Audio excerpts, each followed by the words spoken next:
Au début des années 1980, j'ai découvert une corrélation entre la ceinture d'Orion et l'alignement des pyramides. Les deux plus grandes sont sur la même ligne, et la troisième, plus petite, légèrement décalée.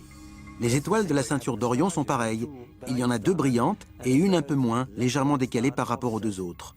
La similitude est évidente. Il existe d'autres sites construits en fonction de la constellation d'Orion. La métropole précolombienne de Teotihuacan, au centre du Mexique, bâtie en -100.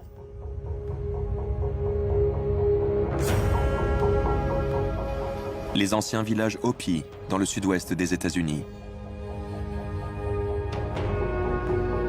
Et Thornborough-Enges, une structure néolithique dans le Yorkshire, en Angleterre, bâtie entre -3500 et -2500.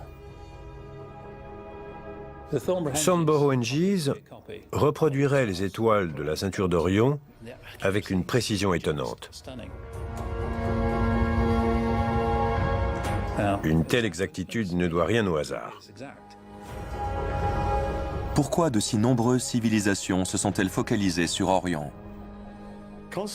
La constellation d'Orion a un attrait particulier pour nous, en partie parce qu'elle ressemble à un homme.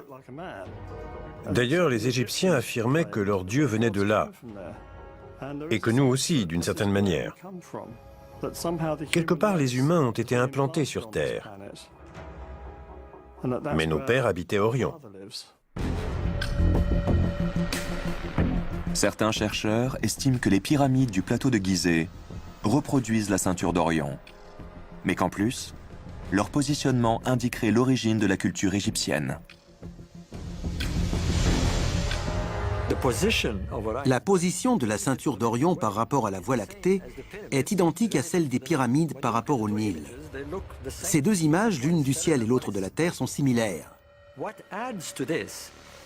Par ailleurs, le motif de la ceinture d'Orion reflète l'emplacement des pyramides, non pas au moment indiqué par les égyptologues,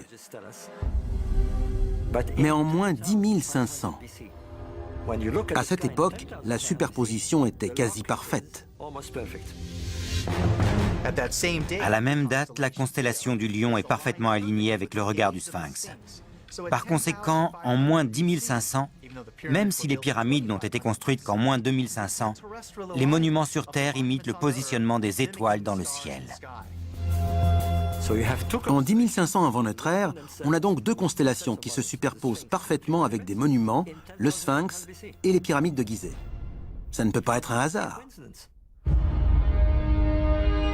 Est-ce qu'il s'agissait d'une intuition? Ou est-ce que quelqu'un venu de l'espace a transmis aux Égyptiens son savoir pour qu'ils puissent ériger ces structures et nous transmettre un message spécifiant qui nous sommes, d'où nous venons et pourquoi nous sommes là? Les bâtisseurs des pyramides d'Égypte et du tumulus de Newgrange y ont-ils vraiment incrusté un code secret mentionnant les origines surnaturelles de leurs souverains, comme le pensent les néo-évéméristes?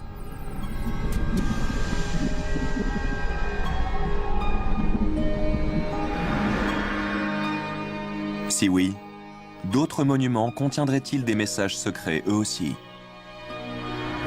Pour le savoir, peut-être faut-il étudier ce que certains chercheurs appellent les vieilles voies aériennes.